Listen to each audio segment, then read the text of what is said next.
What up, YouTube? It's the Gaming File, back with more pickups for you. Really cool games here, like a mix of all systems, genres, everything. So, I'm going to start off with a really quick, small story and an awesome pickup. There was an ad on the local classified site that said, we have some Super Nintendo games. They were all $10 except for one. One was $15. And I wish I got this for $15. I did not. I paid more for it. This is Soul Blazer for the Super Nintendo. And while I unbox this for you, I'll tell you a short story. Just to show you what's inside. But basically, they wanted $15 for this. Now, in my area at this point in time is just, there are sharks everywhere. I happen to be one of them, I guess you could say, because I was one of the people fighting to get this game. So, basically what it came down to is I offered the woman more than... Everyone just wanted the game for $15. You can see the manual was in good condition. I offered her $60. That was a pretty good offer, I think, for this game. Mind you, it was, you know, it's a very good deal for this game. It actually came with a poster, too. I'm not going to take all this out, but the poster is basically, if you haven't seen it, it's the cover of the box. And I'll show you here the delicious game. The label looks perfect. So I basically paid $60 for...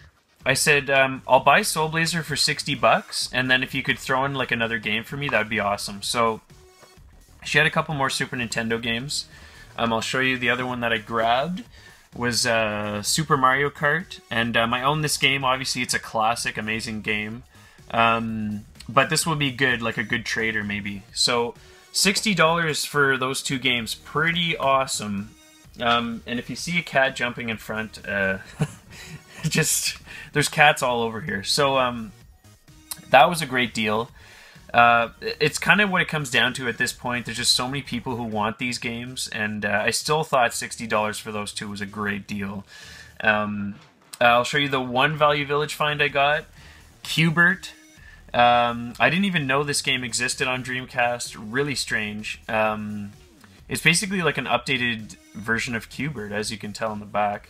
But it looked pretty... I got a cracked case and everything, but this was $6.99. I never see Dreamcast games, especially at the thrift stores, so that was really interesting to find. I had to grab that. This is a game I ordered online. Mega Man ZX Advent, and this is the last game they made for Nintendo DS. Not the very last game, but the last Mega Man game. And you can tell for a late release DS game, it actually doesn't have the Game Boy Advance cartridge slot up there. I bought this brand new for $12. I thought that was a great deal. This game is very cool. It's like an open world Mega Man game. So instead of just picking the levels where the boss, like you go to fight the boss and then you get their power up and then continue on, this is kind of like there's a one big overworld where you can go through different bosses and stuff. So it's very interesting. It's kind of unique in that way, but it's still original Mega Man style gameplay, which is awesome. I'm going to show you some amazing 3DS games. So when I went to go get that Soul Blazer deal, it was actually 20 minutes out of the city, and it happened to be in this small town that had an EB Games. And EB Games, like I said, sometimes you gotta pop in to see if there's any deals, and I got some amazing stuff. I'm going to show you the games I got. First up, we have Star Fox 3D, 64 3D. It's got the worst name, but amazing game. Really, really cool. This is getting really hard to find. It's just like Legend of Zelda Ocarina of Time on 3DS, like out of print. Came complete, so this was $26. Pretty good deal for that game. Next, this game I was so excited. I've been looking for this game for years. Every time I go into EB Games, I just try to find it because they have it cheap. This was $13 for Rhythm Thief. And Rhythm Thief is like this strange rhythm-based detective game based in Paris. I'm not sure who developed it, actually. I know Sega was part of it, but this has like been on my list forever. It's one of those rare... 3DS games are starting to get rare. They're starting to get hard to find. The last one I picked up was Code of Princess. Code of Princess is a wicked side-scrolling beat-em-up RPG kind of game, and it's a lot like Dragon's Crown if you guys have played that. This was developed by Atlas, so the artwork is outstanding. Beautiful, beautiful artwork. I'm just waiting for someone to cosplay this girl, this princess on the cover. That'd be sweet. So that was really cool to get. Next up, what am I showing you guys? I got some really cool stuff here, and I'm going to show you just a quick order I did online. I grabbed a couple games, and oh, they're over here, my bad. So, I got these 3 games. I ordered them from JJ Games. It's a cool website if you guys ever see. They have free shipping to Canada, which is a big deal up here because shipping kills a lot of deals for us. First up, we have Amazing Island. Apparently this is Pokemon meets Mario Party, and it's not going to be as good, I know that, but it's this strange Sega... Actually, there's a lot of Sega love this week. I haven't even noticed. There's a ton of stuff from Sega I got. This ended up being $10, so this was complete as well, Amazing Island. It's an exclusive for the system that I wanted to try. It looks very unique, it's colorful, looks pretty cool, so I had to pick that up. This is one that you're going to laugh. If you guys have ever seen this game, Pinot B. Very strange, very strange. So this is kind of like an underrated platformer for the PlayStation. Very inexpensive. This was $3. This is actually a port of a Game Boy Advance game.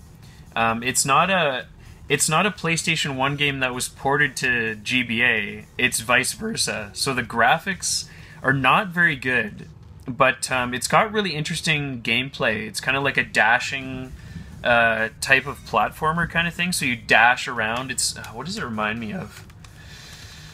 Maybe Arrow the Acrobat or something. But really cool. Underrated. If you guys haven't heard or played this, you guys can grab that. That's a cool one. This game has been on my list forever, ever to find, and I finally found it. It's Valkyria Chronicles, and I'm a huge strategy fan, and this is supposed to be...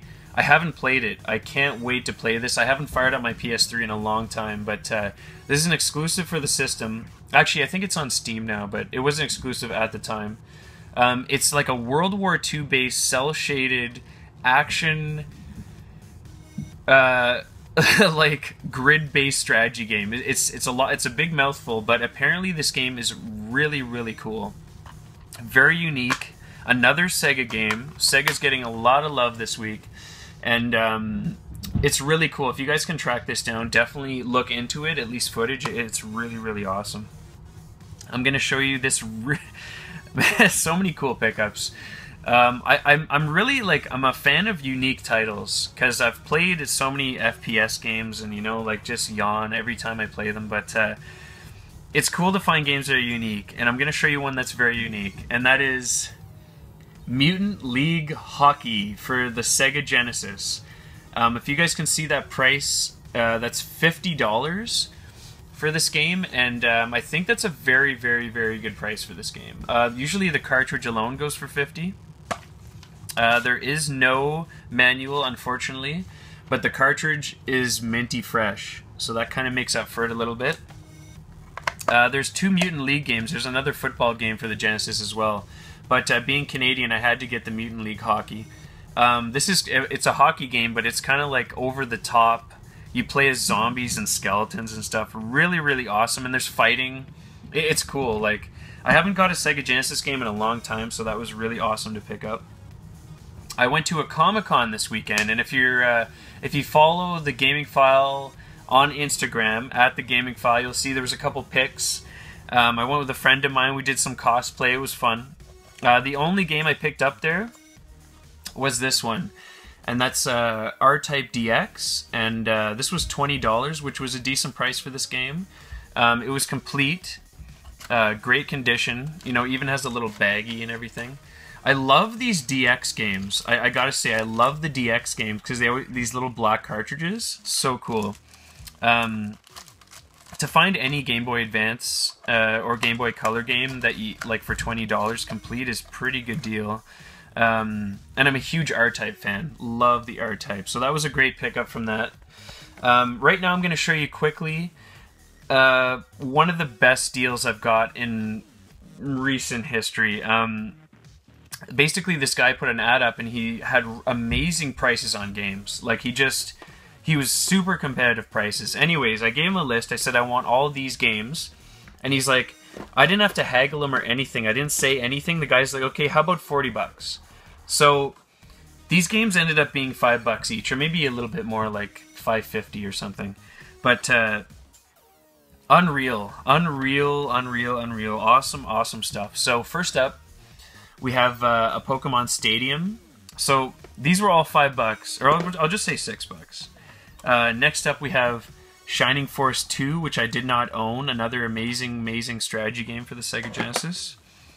We have Final Fantasy Tactics. It's not black. I did not own this. I'm looking for the Black Label version, but I figured for $5 I have to pick this up right now. Another awesome game. I told you how much I love From Software. Lost Kingdoms. This is a From Software. It's like a card-based RPG. Very strange. Card-based action RPG. But they made Lost Kingdoms 1 and 2. I'm desperately looking for number 2 right now. I'm very close to completing my GameCube collection. Not a full collection, but the games I want for the system, you know? We have this game. I bought this from him. I have this game, and I played this game. This is a very good game, and people who say it's not, you have to just sit down, turn the lights off, and give this a chance, because this is one of the coolest, most unique Wii U games out there. But this was sealed, and it was $5, so I'm like, maybe I'll pick this up. This could be a good trade or not, you know, who knows. And the last game I got, oh no, there's 2 games. I'll show you this one. This is Ark the Lad. I did not own this. Always cool to add an RPG to the PS2 collection. It was complete. The last game I got, look at how cool. This is so cool, especially the artwork. Take a look at this. This is Final Fantasy III in the US. And I don't know if you guys can see, the cover is just amazing. This artwork, I'm trying to get it without shadow or glare. And this is just so awesome. To get this game complete, I only have a couple import games for Super Nintendo, but this came with the manual and the cartridge itself, all in great condition for $5. I mean, I asked the guy, I said, why are you selling your games so cheap? And he's like, man, I used to collect them, but I just don't care anymore. And I'm like, well, it's going to a good home. So this is so wicked. This is going to be on display in the game room somewhere, because I love the artwork so much, and it's my favorite Final Fantasy of all time. So awesome to get that, especially for $5. Now I'm going to show you guys three amazing things, and I'm going to show you. First off, these aren't games, but if you're into games, you're going to appreciate these. And I got to give a big shout out to BFG Reviews. That is Nate from the Thrift Dwellers. He's got a channel on action figures, and he does really cool reviews and unboxings and stuff. I don't know if he's got these though. Now check this out. I was at Free Comic Book Day every year on May 4th in the comic book shop, and I walked by and saw this. Now, I'm a huge fan of RoboCop, and I don't know if that's dating me or what, because the first RoboCop movie was revolutionary when I saw it. It was super cool. Now, this is a RoboCop based on the RoboCop versus Terminator RoboCop. I know that sounds like a lot, but if you guys can see from the coloring on his suit, he's got a lot of purple and light blues, so they use the same color palette as it would look like in the game. Now, if you can see from the back, he comes with a flamethrower and a spread shot connection to it. So awesome. I bought that. I was going to the cash, and then the guy's like, you have to get the other one. And I'm like, oh, I know, you're right. So I had to get the Terminator. And the Terminator it's the same thing with the Terminator. He's got the same coloring from the game and everything. So when you put these together, I gotta show you how cool this is. I don't collect action figures anymore because I don't really have the room, but This is RoboCop versus Terminator. Just so cool. I could not leave these there. That was so awesome. If you guys are interested in these, they're produced by this company called NECA, N-E-C-A. Really cool company, and they're making like other video game based action characters too. Like they have Rocky and stuff. So that was really cool. And the final game. Now, this game has eluded me for a long time. An NES game that I rarely get NES games anymore. I'll show you what this is real quick. And this is Tecmo Produce Fire and Ice. And Fire and Ice is like a puzzle game by Tecmo. They didn't make that many games. They made the Ninja Gaiden games as well. I ordered this online. It was not cheap. And but I got a good deal on it because you know the Gaming File gets deals. I paid around $80, so that's a fair deal I think for this game. And NES games are just going crazy up in value. So this is kind of like an investment piece for my collection and something that is so cool, and I can't wait to play. But Fire and Ice by Tecmo. You know you always got to end with a bang on these videos. So guys, I got to thank you so much for watching my videos, liking my videos, and all the new subscribers. I hope you like the show. I just like to cover games that are cool, quirky, and I don't know, anything about video games. So guys, again, thank you so much for all the support over the years. The Gaming File, another video in the bag. Peace for now.